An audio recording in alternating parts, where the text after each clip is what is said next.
and thank you for both for being present here today.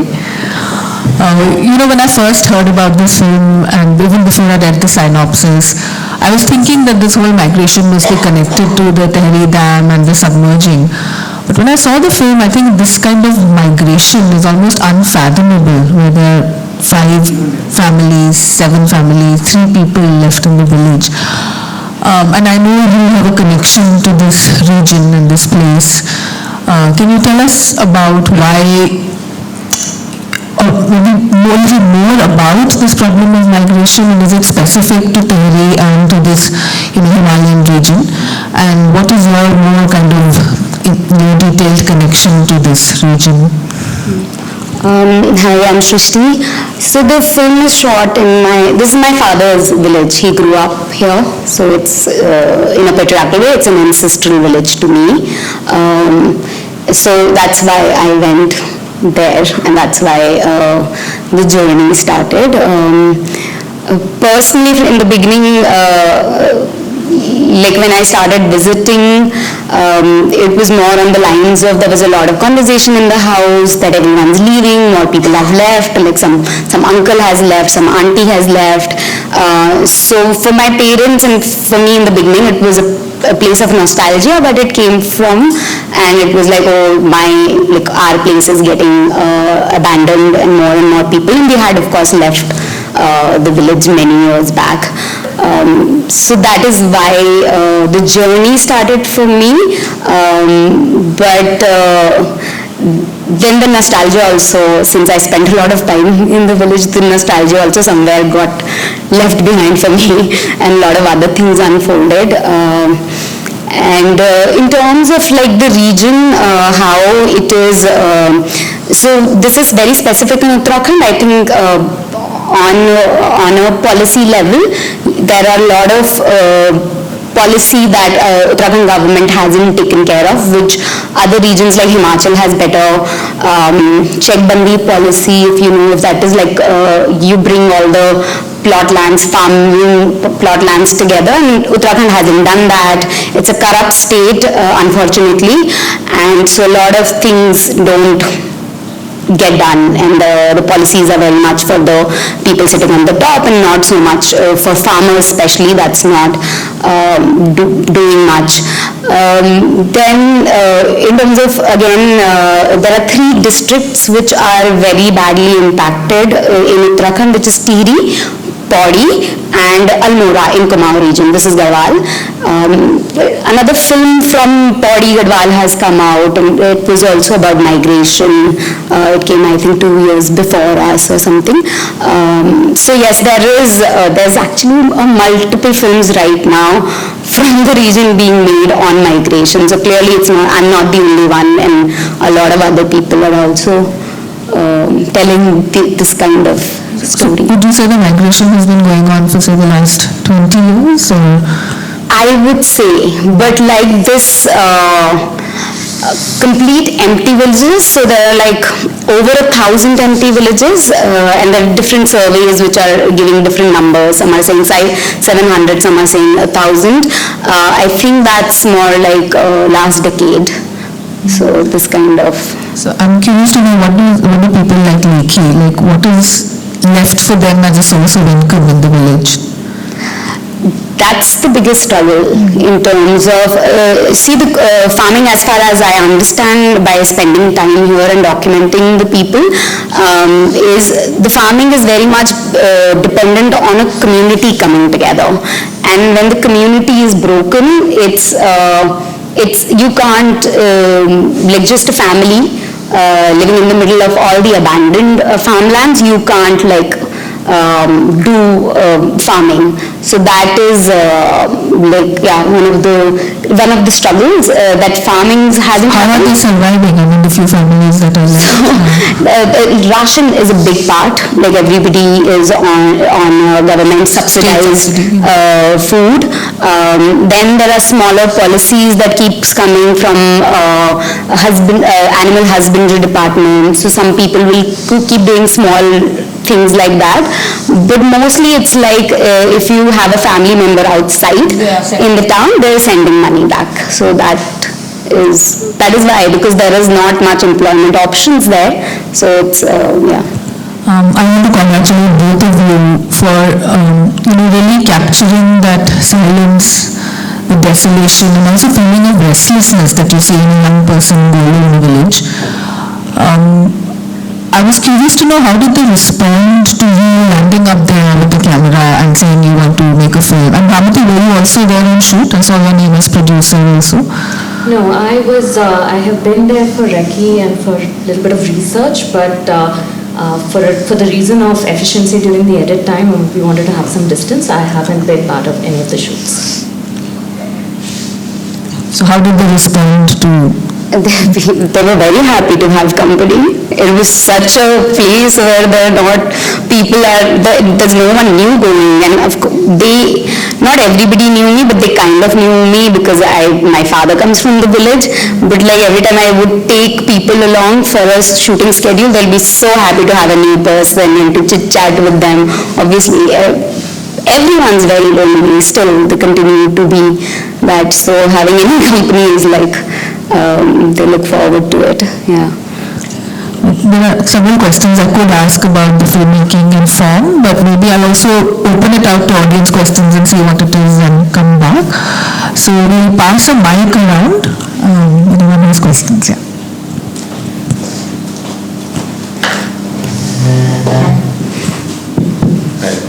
Hi, my name is Vivek. You mentioned two things. You mentioned corruption, right?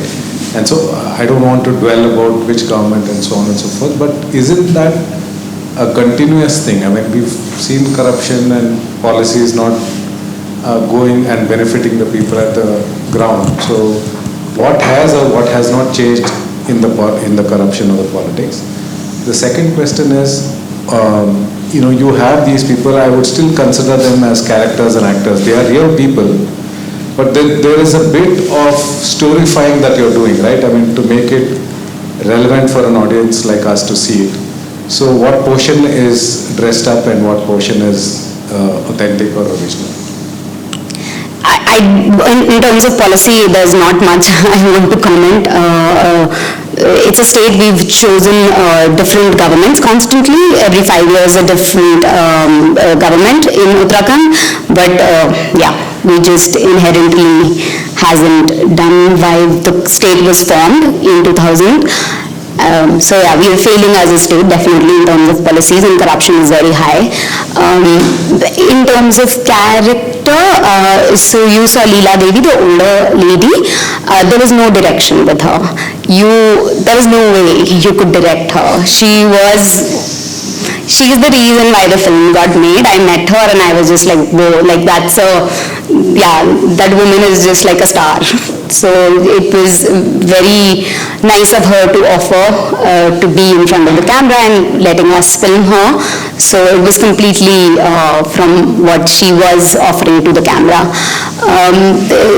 Other people, maybe there were like a few attempts or something that I had seen and then reenactment of it, but pretty much what came from their life. There was no like imposition from our side as filmmakers. So yeah, it's a documentary to the purest sense that way. Hi, this is more a comment than a question. I think 2 years ago I was in the Almora district, and for me it was almost painful to rewatch the stories that are there throughout. Like, this is not an isolated story, and in a way it's anecdotal, and so the comment is actually thank you for telling this story. I've also just come back from Uttarakhand about a couple of months back, and you meet so many people there who help us through our treks and things like that, and I always wondered what they did otherwise, because they seem to be surviving a lot on tourism and trekking, and I think most of the porters come from Tibet, but otherwise they keep saying they are having apple orchards, this, that, but we don't really know. Now when I see it, it's really heartrending. And yes, we get quite close to our, camp in charge and people from Uttarakhand. and they also don't really want to involve us in this, but it comes across that it's extremely corrupt and they're getting absolutely no benefits that the government actually has, but it doesn't reach them at all. And I think this is so beautiful. Your movie is like poetry. Yeah, it's really beautiful, very touching. I hope it reaches the right people. Thank you. Thank you for this film. I loved the silences. I loved how nature was a vibrant character. And I loved how you showed migration, gender, climate change, so many things without explicitly speaking about them. That was the comment. I had a question also. And I'm sort of shifting to the filmmaking part. What was it like for you? Can you tell us some stories about the spectrum between an objective viewer and a participant? Can you elaborate that a little bit? Sorry. You're looking at the story, you're making a story, but you're also speaking in it. You're also, you belong to the land. You're one of the people there. So what were your challenges like in seeing these things happen? Like so many of the things have been really dark. The quarrying, the cutting down of the tree, the fires, the isolation. How did you relate to all of that, and how did you process going through all of that? So, to be honest, while working on the film, it took many years, and I had lost objectivity.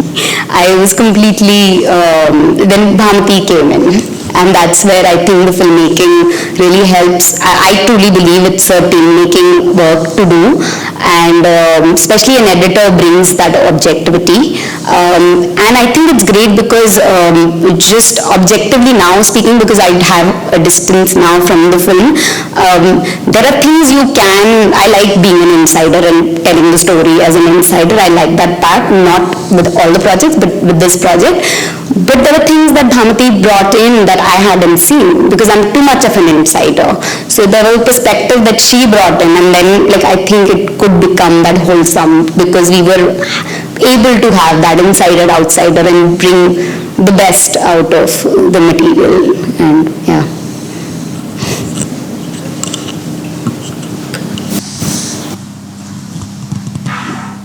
Yeah, I also wanted to thank you because last year I spent a lot of time in Almora, living and having a lot of these conversations with a lot of people. And when I saw, I think his name is Dinesh Ji, it was really good. I mean, I think that's what shines out for me because it's somebody who knows how to live in that land. You know, he's picking those timul figs and he's getting the fern and you know, he says if I have land I can do magic, but you know, I don't. So just want to celebrate people like him. It's very, very cool that.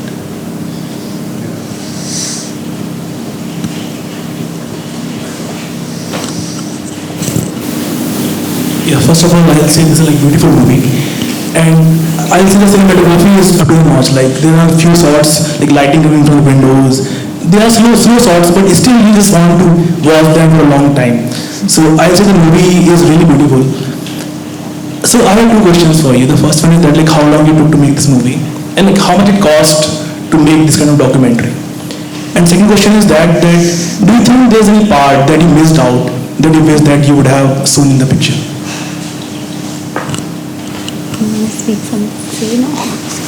I forgot his questions only. It took 5 years to work on this project. It was one of the reasons why it was so slow was also because we had pretty much no funding. All the core team members worked for free.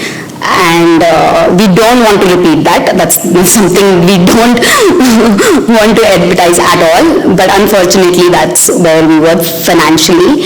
And it was schedules that we would figure out depending on everyone's free time, since nobody was getting paid, and then go in and shoot for some days and then come back with the footage. Pandemic also happened, so we delayed the release by a year because as new producers, we are also both producers of the film. We we were figuring out a lot of things. We are first-time producers. So that, and sorry, what was the Is there anything that you missed out that you wish that you would have seen? I think one has to let go of projects. Yeah. But I think a connected question would be that you don't know that the fire is going to take place, for instance, or do you know the forest fire? Oh, it's happening more and more. So, but are you planning a shoot around that time, or is it coincidental that they are using the dynamite? You know, a lot, like documentary is full of coincidences, but I think another question would be how long was each of your shooting schedules there? So in terms of shooting schedules, there were like 20 days when we would be 2-3 of us shooting, but there was a lot of alone time that I spent. So that also happened, which was time for me to build relationships with people, also observe. So for me, what was happening is when I'm sitting there alone, the dynamite was such a common experience that I keep hearing it. Even when you can't see it, you hear it, that it's happening behind that mountain. So your first time you hear it, you don't show it. And I'm like, oh, but they're not allowed to shoot, or they're not going to show it, and yeah. Okay, that was an editing choice and storytelling choice, yeah. And like forest fire also was so common. Every February, March is when it's the driest time, and there's a lot of forest fire.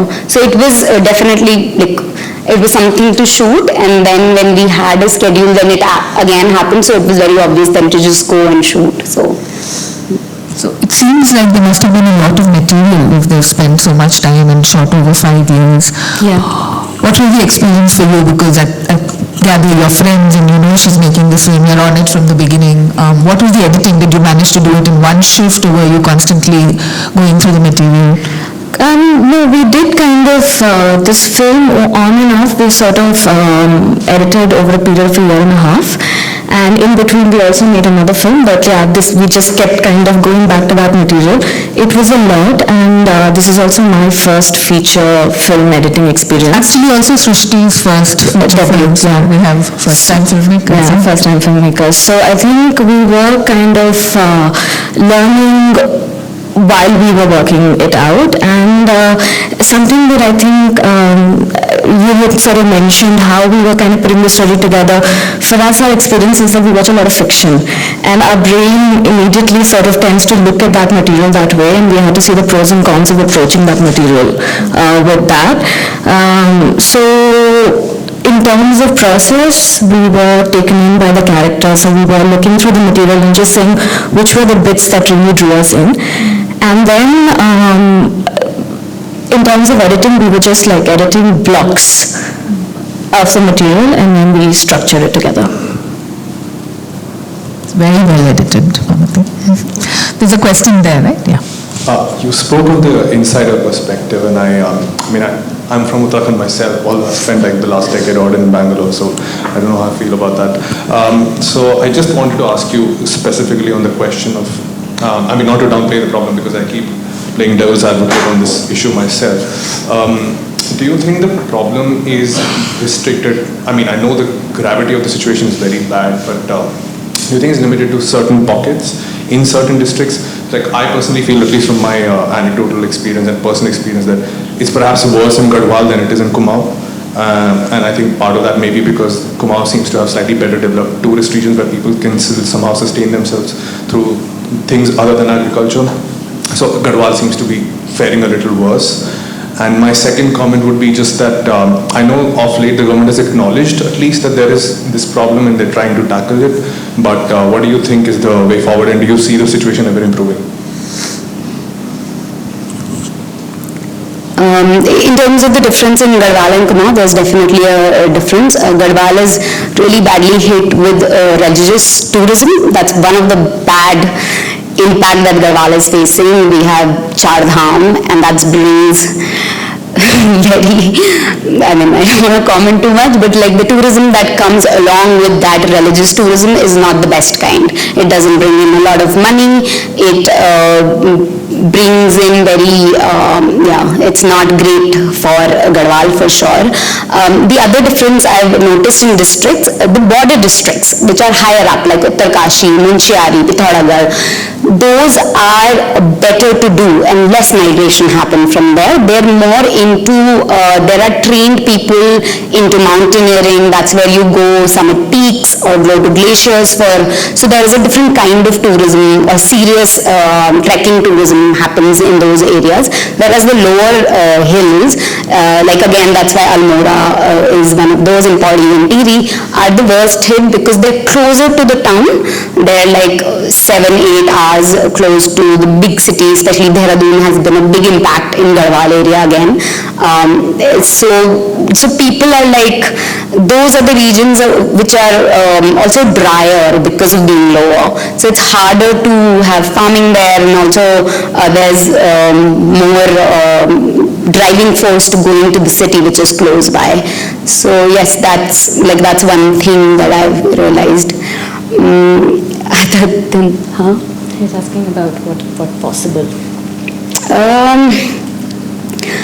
I don't know what can be possible in terms of working towards it, but I do think like some sort of like, that's what I keep thinking, that some sort of like internet literacy, digital literacy could be very useful for people living up in the remote areas, so that they can use it to benefit themselves in terms of like running a homestay, having like more sustainable small scale models. So those things will definitely help. That's what, like, because everybody, especially after the pandemic, everybody is online. Like even in the most remote areas, people are like, it's for us also, it's almost like water now, right, internet.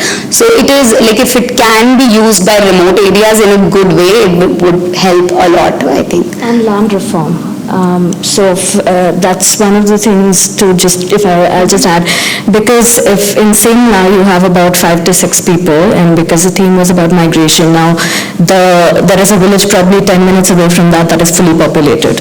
So the question arises why, and so and that goes back to caste, and that goes back to how land distribution has happened over the, and those are the policy problems that are not being looked at. So and also that's connected to the kind of wildfire that is taking place, because a lot of these lands are barren, and even if there is a community that is there that could farm it, if they choose to, they don't have access to it, and that's also contributing to the climate problem. So it's kind of like merging into a lot of things.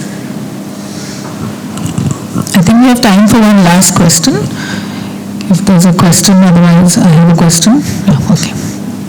The concept of this documentary was very good, but I just want to understand what is the, like, we see so many documentaries, so how are you going to take up this cause of bringing about some new reforms, put it to the right people, or because every one of us, we see so many documentaries, okay, so is this going to be taken forward, or it is just to help the cause of that village? Because nowadays you see most of the villages, you have this problem of migration.